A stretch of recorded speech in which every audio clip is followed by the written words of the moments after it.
আসসালামু আলাইকুম। আরেকটি নতুন ভিডিওতে আপনাদের সবাইকে স্বাগতম। আজকে আমি ভাপা দই তৈরি করে দেখাবো।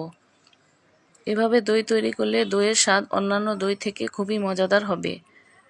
যাদের দই কখনো জমে না, এভাবে দই তৈরি করলে তাদের দইও খুব সুন্দরভাবে জমে যাবে।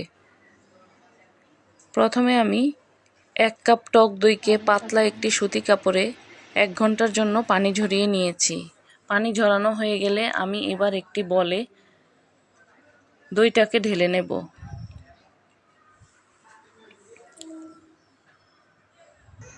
তারপর আমি দইটাকে খুব ভালোভাবে ফেটে নেব।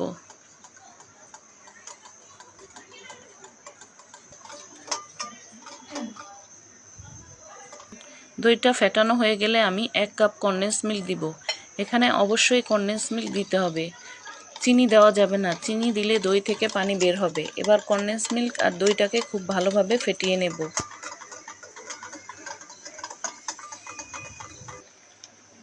ফেটানো হয়ে গেলে আমি এখানে 1.5 কাপ লিকুইড দুধ দিয়েছি। 3 কাপ দুধকে আমি শুকিয়ে ঘন করে 1.5 কাপ করে নিয়েছি।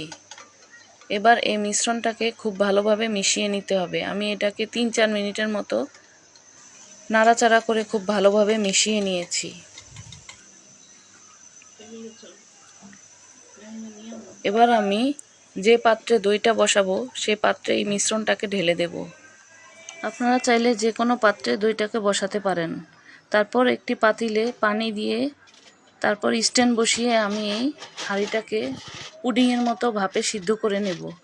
উপরে আমি একটি ফয়েল পেপার দিয়ে ঢাকনা দিয়েছি। এবার 30 মিনিটের জন্য এটাকে ঢাকনা দিয়ে রেখে দেব। এটাকে খুব বেশি সময় ধরে সিদ্ধ করা যাবে না, তাহলে এটার ভিতরে ছিদ্র ছিদ্র হয়ে যাবে। এবার আমি একটি টুথপিকের কাঠি দিয়ে চেক করে নেব আমার এটা হয়েছে কি না। উপরে আমি কিছুটা বাদাম কুচি ছড়িয়ে দেব।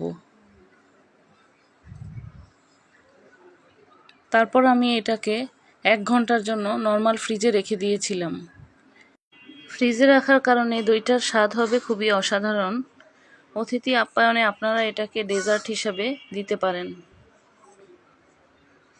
এভাবে আপনারাও একবার ট্রাই করে দেখতে পারেন। আশা করি আপনাদের কাছে খুবই ভালো লাগবে।